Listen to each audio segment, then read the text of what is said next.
ഡാലസിൽ നിന്നുള്ള ഒരു സുഹൃത്ത് ഇന്ന് സംസാരിച്ചപ്പോൾ അവർ പറഞ്ഞ ഒരു കാര്യം വളരെ ശ്രദ്ധേയമായി തോന്നി.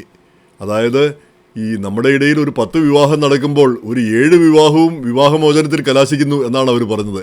അത്രയും ഇല്ലായിരിക്കാം, കുറച്ച് അതിഭാവുത്വം ഉണ്ടായിരിക്കാം, എങ്കിൽ കൂടി വലിയ തോതിൽ വിവാഹമോചനം നടക്കുന്നു എന്നതാണ് പറഞ്ഞ വസ്തുത. അത് സത്യമാണെന്ന് തോന്നുന്നു. അതുപോലെ തന്നെ നല്ലൊരു പങ്ക് യുവജനത വിവാഹം കഴിക്കുന്നില്ല, ഇനി കഴിക്കുന്നവർ തന്നെ വിവാഹമോചിതരാകുന്നു. അപ്പോൾ ചുരുക്കി പറഞ്ഞാൽ നമ്മുടെ യുവതലമുറ എങ്ങോട്ടാണ് പോകുന്നത്, അവരുടെ പ്രതീക്ഷകളും സ്വപ്നങ്ങളും എന്താണ്, അവരെന്താണ് ആഗ്രഹിക്കുന്നത് എന്ന് നമുക്ക് മനസ്സിലാവുന്നില്ല. ഈ നമ്മളെയൊക്കെ സംബന്ധിച്ചിടത്തോളം ഏറ്റവും പ്രധാനപ്പെട്ട കാര്യമാണ് കുടുംബം. ആ കുടുംബത്തിലാണ് നമ്മുടെ സമാധാനവും ശക്തിയും നമ്മുടെ അസ്തിത്വവും. വാസ്തവം പറഞ്ഞാൽ ആ കുടുംബജീവിതത്തിൽ. അപ്പോൾ അതിൻ്റെ അത് നൽകുന്ന ആ ഉറപ്പ്, അതൊരു ഉറച്ച പാറ പോലെ. പിന്നെ കുടുംബം ഇല്ലെങ്കിലാണ് നമ്മൾ മനസ്സിലാക്കുക നമുക്ക് ആരുമില്ല, ഒരാശ്രയമില്ല, നമ്മൾ തന്നെ തൊഴിഞ്ഞു പോകുന്ന ഒരവസ്ഥ വരും. അപ്പോൾ അങ്ങനെയുള്ള ഒരവസ്ഥയിൽ ഉറച്ച പാറ പോലെയാണ് നിൽക്കുന്ന ആ കുടുംബം. ആ കുടുംബം ഇല്ലാതാകുന്ന ഒരവസ്ഥ ആണ് ഇങ്ങനെയുള്ള ഈ ഒറ്റയ്ക്ക് ജീവിക്കുക, അതുപോലെ തന്നെ വിവാഹമോചിതരാവുക, പിന്നെ തോന്നിയ പോലെ ജീവിക്കുക, ഇങ്ങനെയൊക്കെ വരുന്നത്. എന്തായാലും അതൊക്കെ എത്രമാത്രം ദോഷങ്ങൾ ഉണ്ടാക്കുന്നു എന്നുള്ളതിന് ഇന്നിപ്പം ഏറ്റവും നല്ലൊരു ഉദാഹരണമാണ് നമ്മൾ കണ്ടത്. ലൂയിസിയാനയിലെ ഷ്രീവ്പോർട്ട്, അവിടെ ആ നഗരത്തിൽ ഈ 8 മക്കളുള്ള ഒരാൾ, 31 വയസ്സേ ഉള്ള അയാൾ, പിന്നെ ആർമി മുൻ സൈനികനാണ്.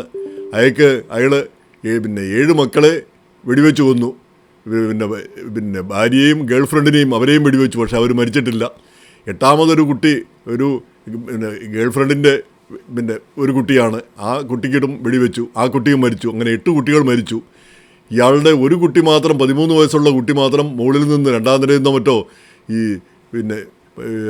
ഈ റൂഫിൽ നിന്ന് ചാടി കാലൊടിഞ്ഞു. അങ്ങനെ ആ പയ്യൻ രക്ഷപ്പെട്ടു, ബാക്കിയുള്ളവരെല്ലാം കൊല്ലപ്പെട്ടു. അപ്പോൾ ആ കുട്ടികളുടെ പടമെല്ലാം ഇന്നൊക്കെ കാണുന്നുണ്ട്. വാസം പറഞ്ഞാൽ എത്രയോ സങ്കടം തോന്നും.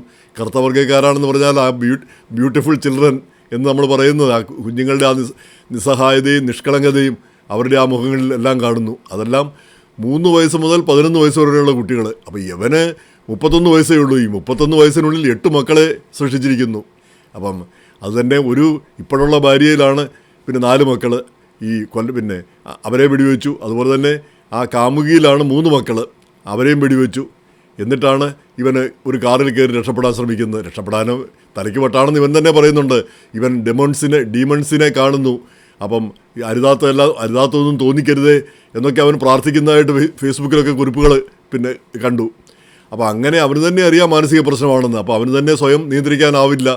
പിന്നെ ഈ ഡീമൻസ് വന്ന് അവനെ കൺട്രോൾ ചെയ്യുന്ന ഒരവസ്ഥ, ആ രീതിയിലേക്കാണ് കാര്യങ്ങൾ പോയത്.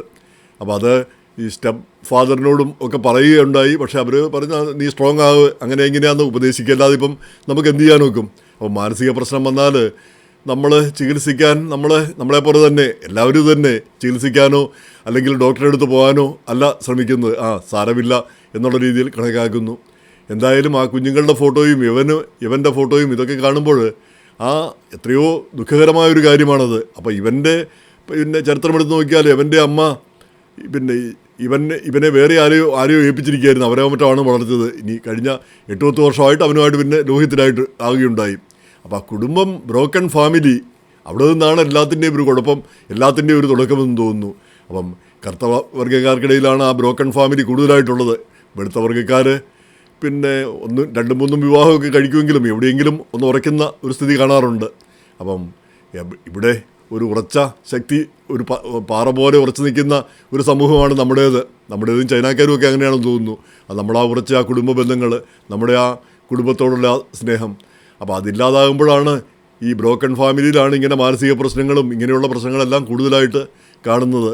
അത് ഇപ്പോൾ പിന്നെ നമ്മുടെ ഇടയിൽ ഈ പിന്നെ അവിവാഹിതരായി നിൽക്കുന്നത് മാത്രമല്ല, വിവാഹമോചനവും ഇങ്ങനെയുള്ള കാര്യങ്ങൾ അതെല്ലാമാണ് ശരി, അതെല്ലാമാണ് ഇപ്പോഴത്തെ ഒരു ട്രെൻഡ് എന്നുള്ളൊരു ചിന്താഗതിയാണ് വന്നിരിക്കുന്നത്.